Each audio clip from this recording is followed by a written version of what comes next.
What's good, everybody? Thanks for joining me. We got a lot of Assassin's Creed stuff to go through today. Some 4chaner leaked a bunch of information about Assassin's Creed Ragnarok, the next-gen Assassin's Creed console game, supposedly coming out later this year. So we're gonna go through all of that and more on another episode of the Shit You Care About.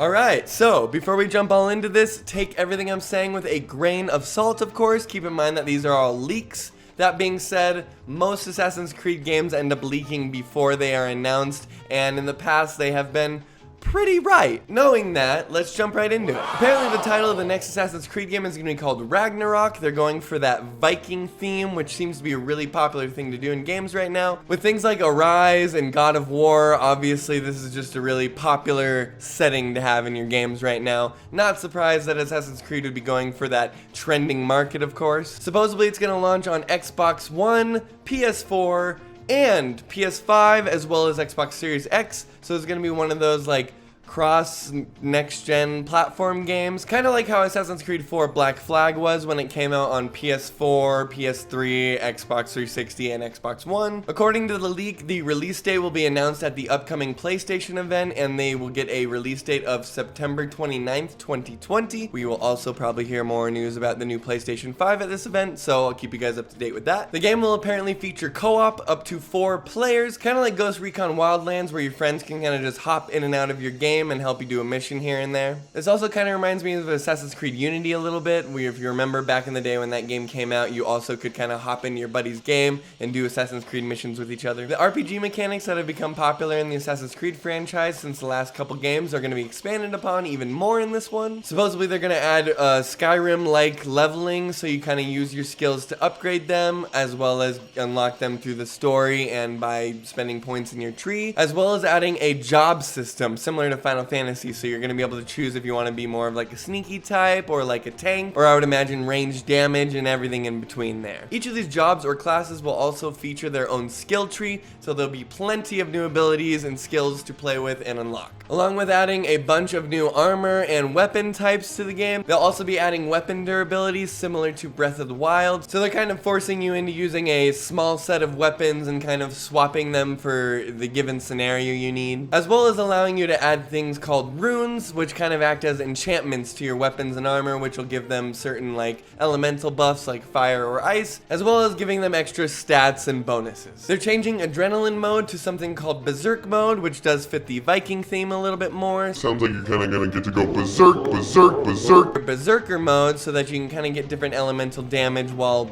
berserking around. Sailing is making a big return because there's going to be a gigantic map spanning all of northern Europe. I really enjoy the sailing in these games actually, and they're going to be doing a lot less of a focus on combat and more of a focus on exploration with this. I loved it in Black Flag. It reminded me a lot of Wind Waker, kind of going around to different islands and finding treasures and stuff like that. I thought was really, really neat idea. Definitely lended to that pirate feel, and I think being kind of a raiding Viking, I think that'll be really, really neat. Of course, it wouldn't be an Assassin's Creed game without a new upgraded parkour system. I would imagine adding smoother animation and even tree climbing. Deeper stealth mechanics are going to allow you to hide in mud and snow, as well as grass and hay like you normally would in an Assassin's Creed game. And you're going to even be able to blend into the crowd, depending on what you're wearing, as long as you don't stick out like a sore thumb in the crowd, which is pretty neat, I gotta say. Seems like they're adding just a lot of like little quality of life things, or just things to kind of add to the overall experience and realism. I really think they're trying to show you what they can accomplish with these new consoles and all this power that they,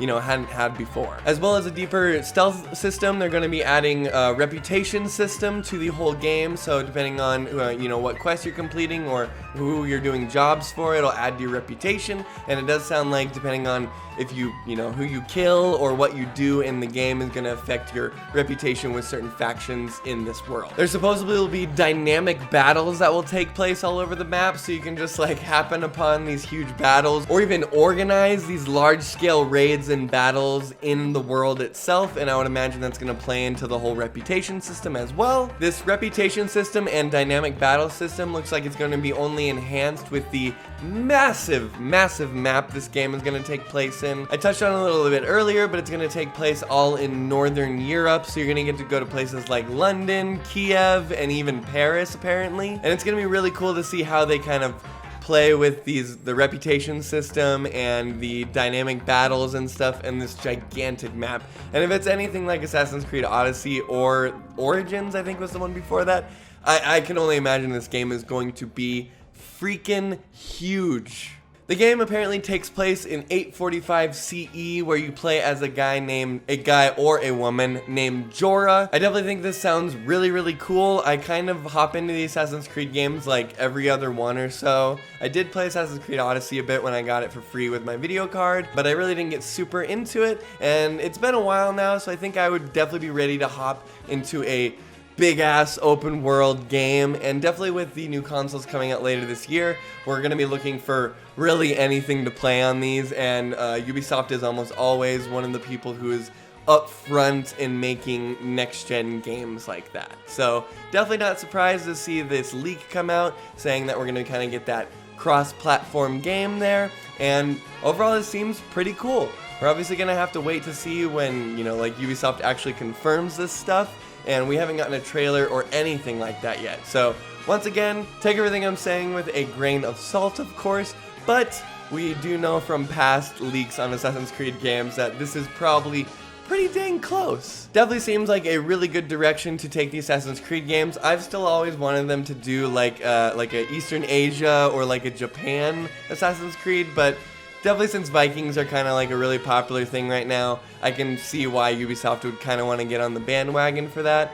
Also, if we can assume that this game has been in development for, what, 2 or 3 years now since the last one came out, then it would make sense that around that time, Vikings were especially popular with God of War having come out and stuff like that. So this all makes a lot of sense to me. I think we're gonna find out that this is very much true. And yeah, that's about all the news I have to talk about with Assassin's Creed Ragnarok. I definitely will keep you guys up to date with any more leaks or confirmation that comes out in the future. Thanks for watching. I'm Brandon, your host. This is the shit you care about. Have a kick-ass week.